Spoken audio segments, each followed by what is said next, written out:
Jimmy Smith. I'm back. I was away for the holidays for a little bit, so didn't have my whole setup, wasn't really doing anything. I did a couple you saw with my laptop or whatever, but sound quality's not great, so I decided to wait till I got back to do anything else. Not a lot going on in the MMA world. I do want to talk about one thing, which is Big John McCarthy's comments about MVP and comparing him to Anderson Silva. Love Big John McCarthy, great guy, excellent commentator, really great referee, I think the greatest of all time. And we have disagreed over other stuff before in the past. Most notably, there are a few fights that we thought went different ways, and I was happy to discuss them with him, and I'm happy to discuss this with him too. So what he did, for those who don't know, he compared Anderson Silva's run of his first 18 or so fights, meaning where MVP now in his career to where Anderson Silva was in the first 18 fights of his career, and saying he's fought better talent. I was at a home for the holidays that didn't have the Paramount Network, so I couldn't watch the last Bellator. So I didn't see the comments. I read them online. I saw portions of the fight online, but I didn't sit there and see the whole thing because I wasn't somewhere where I could do it. So I wanted to go over the first 18 or so fights, let's say 18, of MVP and Anderson Silva and give my personal opinion about their records and what that means. What it means to me, and the important thing to keep in mind here, is in his first, I believe it was his seventh fight? It was his seventh fight of his career. Anderson Silva beat the number one welterweight in the world, Hayato Sakurai. I know that seems weird.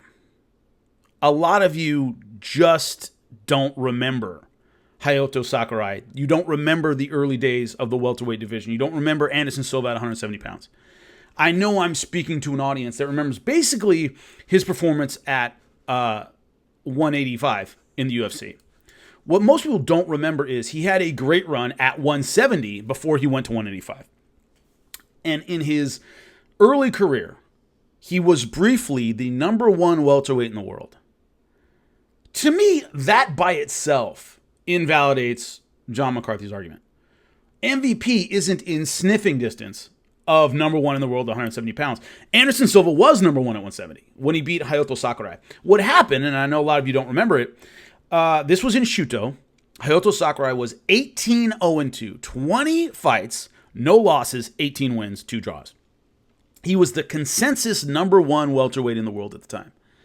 I know it sounds weird that someone could be number one at welterweight, not being in the UFC, but that's what happened. And in Shuto, Anderson Silva kicked his ass. Basically, if you never saw the fight, which most people haven't, Hayato Sakurai went for a head and arm throw. It didn't work. Anderson Silva took his back and beat the piss out of him. Then they went standing up again, and Anderson Silva beat him up some more.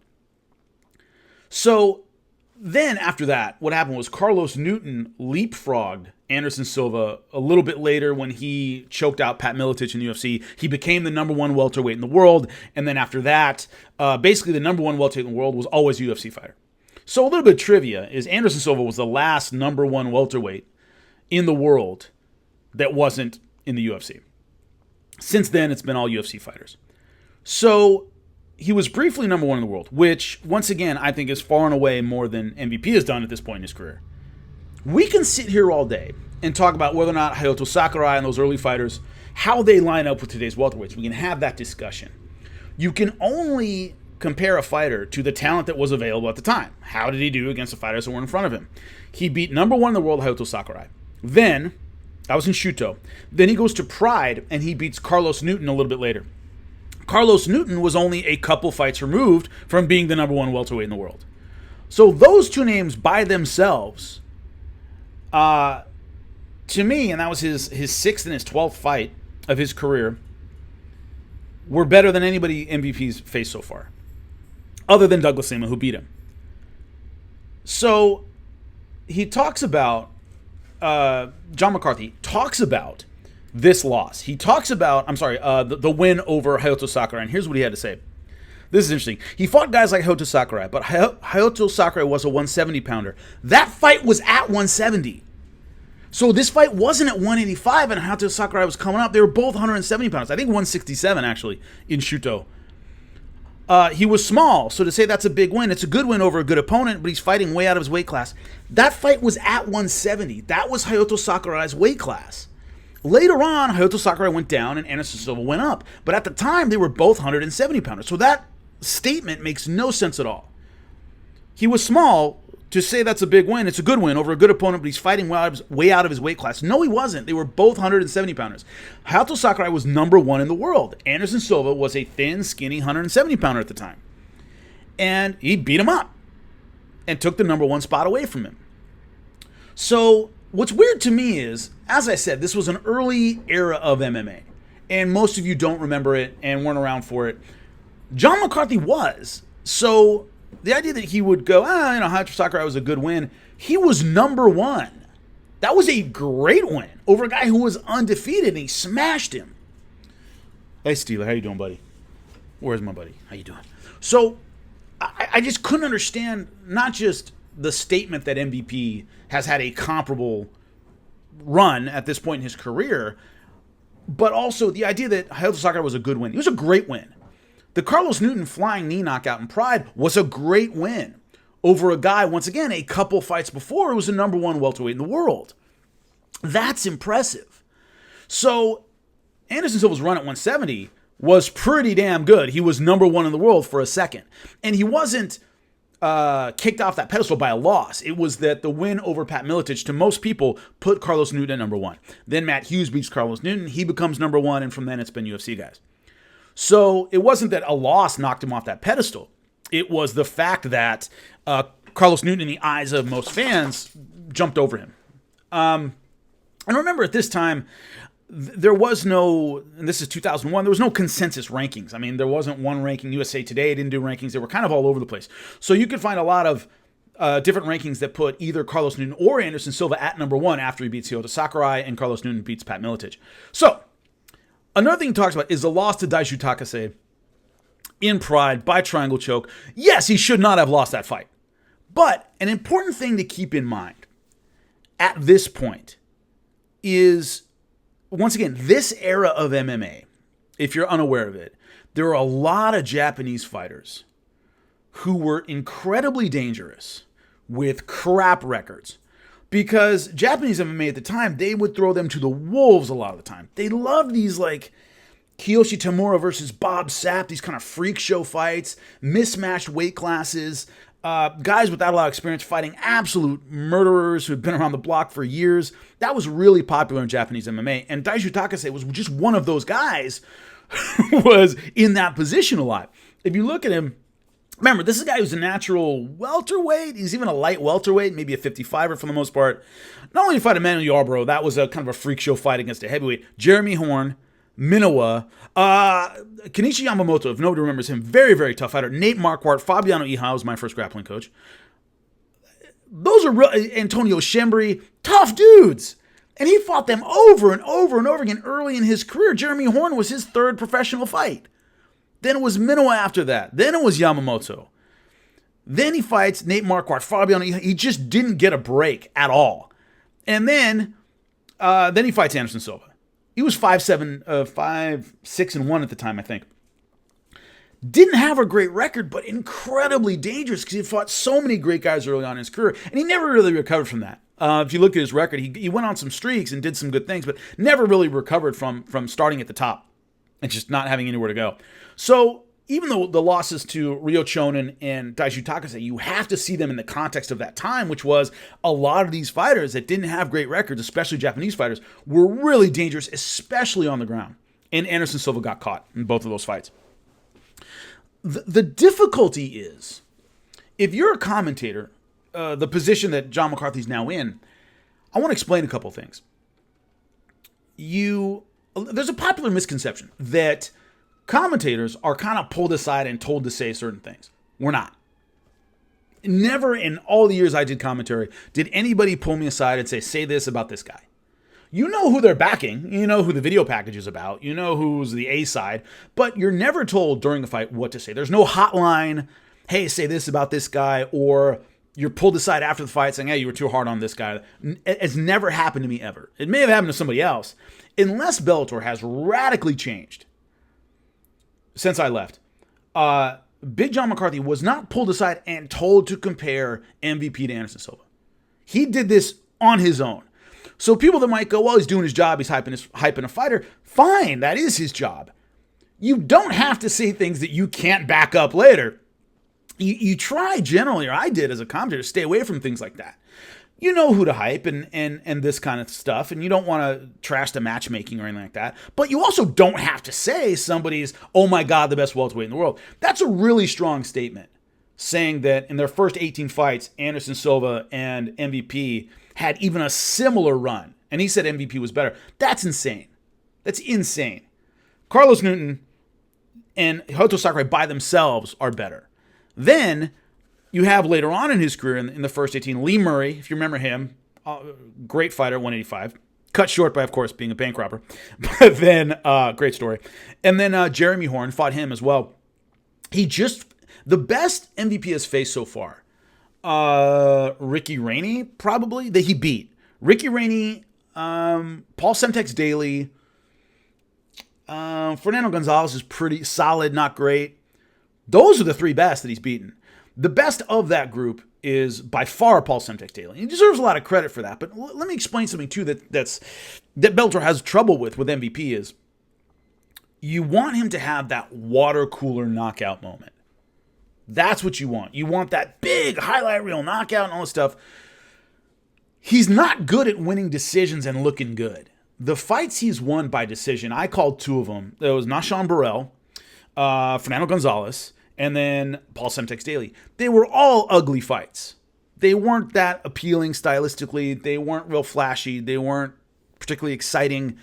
MVP is one of those guys where if he's not blowing a guy away, the antics, the clowning, the mugging, the stuff he does gets a little old because you're like, okay, if you can do all that, you can punch the guy. All the dancing and feinting and stuff. If he doesn't land anything big, it's just kind of annoying to watch. So he doesn't win decisions well. He's not a kind of guy who's going to win a decision and look great. Michael Chandler can win a decision and look great, or lose a decision and look great. Eddie Alvarez, fantastic fight.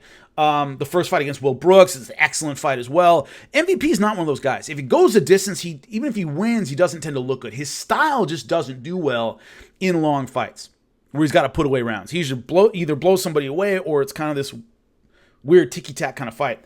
So not only is Bellator motivated to put him with guys that he can beat, they're motivated to put him with guys he can blow away because that's what looks good. Even the mid-level tough guys, let's say, just picking a name, Neiman Gracie, for example, let's say he beats Neiman Gracie. He has to be very cautious against Neiman Gracie because of Neiman Gracie's ground game. And it might lead to that backing up, jabbing kind of fight that the crowd gets really upset about. So Bellator wants to keep him away, wants to keep him away from those kind of fights. So they're kind of stuck in a tough spot with MVP, where if you put him in mid-level guys, he's always going to put on a great show and look great. Anything above that, not only might he lose, the higher up you get, the less flashy knockouts you get. It's that simple. In combat sports, period. You may have your first 18 fights, you'll have 15 knockouts, but then you move up to the top level, and those guys are hard to finish. MVP doesn't look great when he doesn't finish somebody. So I would say that it's the best you can say about MVP, which is what I said when I was commentating the guy, is he's exciting to watch. He's a lot of fun to watch. You can't take that away from him. He's really fun to watch. But there's always that balance between credibility and excitement. You can go to a local show anywhere. When I commentated Titan a little while ago, I think there's a finish in every single fight. Really super duper exciting. But none of those guys are on the elite level. A lot of times the sacrifice for credibility is you're not going to blow everybody away. Two fighters who are evenly matched or of a superior level, it's hard to get that knockout. And so in order to move MVP up, you got to put him in fights that may not be aesthetically pleasing. To keep him exciting and flashy in water cooler moments, you got to keep him in the mid-range. That's going to be a problem. Now, The other thing is, well, MVP, when I was calling MVP, he had only fought, the last fight I called of his was Fernando Gonzalez, probably the worst fight of his career. But it was his 12th professional fight. And there was a growing sense among fans that, okay, if we're going to keep putting this guy main event on the poster, in the commercial, putting the sunglasses on, he has to take on better talent. It isn't where somebody is in their career. It isn't how good they are or how bad they are. It's, if you're going to put a guy up here, he has to face talent that's up here. You can't promote the hell out of a guy and then have him face middling talent. That's what upsets people. When those two things don't line up, people get upset. If he's not good enough to be great talent, why is he good enough to be promoted? That's the question. If he was on undercards, beating nobodies all the time, fine. A lot of fighters spend a lot of time on the undercards beating nobodies. That's how you come up. AJ McKee was brought up that way. He beat a lot of nobodies on undercards early on in cards. They didn't make a huge deal about him. And then by the time he fought high-level talent, he was being promoted at a high level. So it all matched up. He was brought up the right way. MVP was almost a highlight reel guy from the beginning, so they wanted to put him kind of out in front, but they didn't want to give him the best fighters in the world. That disparity is what upsets people. So when you talk about, and John McCarthy talked about this, if you don't like MVP, that's fine. You can't say he's beating cans. Yes, you can. Yes, you can, because it's the disparity between how he's promoted, which is up here, and the level of guys he's fighting, which is about here. They're not the same. And that disparity, which isn't MVP's fault, I see what he's saying about that, but it's that disparity that upsets fans. If you're going to hype a guy, you're going to put him in my face all the time, you're going to promote the hell out of him, show all his highlight reel knockouts, he's got to be fighting elite talent. And I thought that the welterweight tournament fight, the ones he had to fight, which were Paul Daly, Douglas Lima, I thought that would be okay. He's going to fight top-level guys from here on out. I really thought, all right, he beat Paul Daly, excellent win, best of his career. Got knocked out by Douglas Lima. I don't see any shame in that. I think Douglas Lima is one of the best welterweights in the world. After that, it was three guys nobody's heard of. The last one, Anzai had fought in the UFC, fought Jake Matthews. Not anybody that's going to get U.S. fans excited. He did exactly what he was supposed to. So 3 in a row, he's fought guys that almost no one in the United States can identify. I kind of thought with the welterweight tournament that was over and that he'd kind of be in that level where he'd take on maybe some of the losers in that tournament. He hasn't done that yet. So that's my answer to Big John McCarthy's comparison. I think it's kind of nonsensical to me. But I totally respect the guy. I think he's an outstanding referee, great commentator, but we disagree on certain things, and this is one of them. So anyway, I'll be back later on this week with more, and it's good to be back. Hope everybody had a great holiday.